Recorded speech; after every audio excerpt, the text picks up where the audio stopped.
My name's Dave Jack and I'm not the leader of Cheshire East, but I have today been out there having a look at how other councillors have been messing and interfering in things that they shouldn't.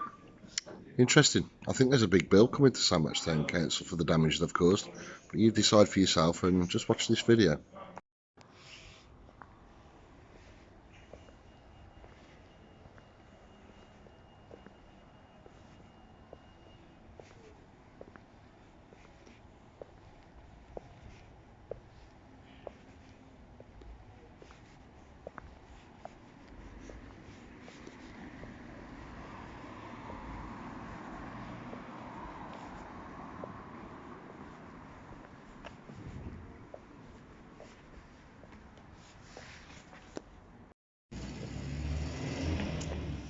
Just over 24 hours ago, I made a post about the drains here by the main common by the bus stop.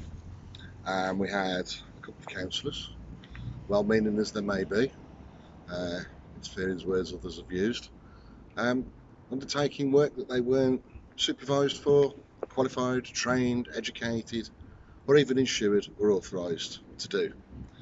They basically pulled up the drain covers and went trundling along, poking everything out and ripping covers up left, right and centre, virtue signalling what great volunteers they were. And as I did say, there's a reason you're supposed to be qualified and experienced in these things, or supervised by someone that is. They created some damage that will now possibly injure someone. So I've done some snapshots and some little videos of it, just for you to see. But this lies at the heart of the problem with Sandbach Town Council and the current climate of they must virtue signal what great volunteers they are and how much work they do for the community, whilst at the same time they're just ignoring the nub of the problem, which is that we have a town ranger that's paid £27,000 plus a year for doing exactly these jobs, but he hasn't done them. We also have the Cheshire East Council with the Highways Department that are supposed to do this, but we all know where that is, don't we? Non-existent. So I'll show you the photos and then you have a think. Are you paying your taxes for the right level of service, for the right facilities? Or have we just got a group of clowns here that want to show how good and great they are and just leave you at risk of injury? Quite frankly, that's a disgusting state to leave drains in. So, more comments in the text.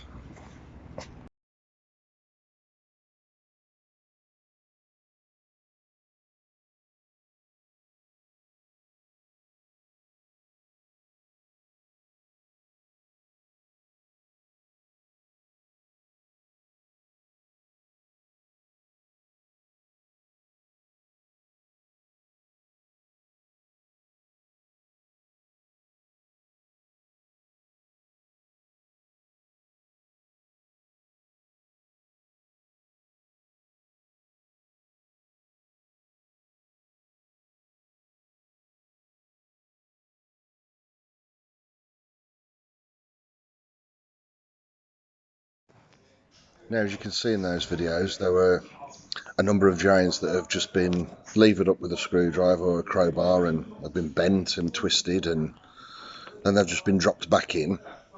There's no retaining bolts on any of them to stop them flipping up when anyone steps on them, and there's a number of gaps there between each sheet that you can drop a stiletto down or a heel. And there's an awful lot of trip hazards because they've bent an awful lot of the drains themselves, the covers, they've bent them up, they've bent them round, and they've left trips which are quite considerable trip hazards. An ordinary person like myself could easily trip over them, let alone someone who's infirm. So the question has to be, how much is this going to cost you as a taxpayer to put right? And is this really the service that you want from your council, having unqualified volunteers mopping up where employed professionals are just taking the money, sitting back and doing nothing? It's a good question.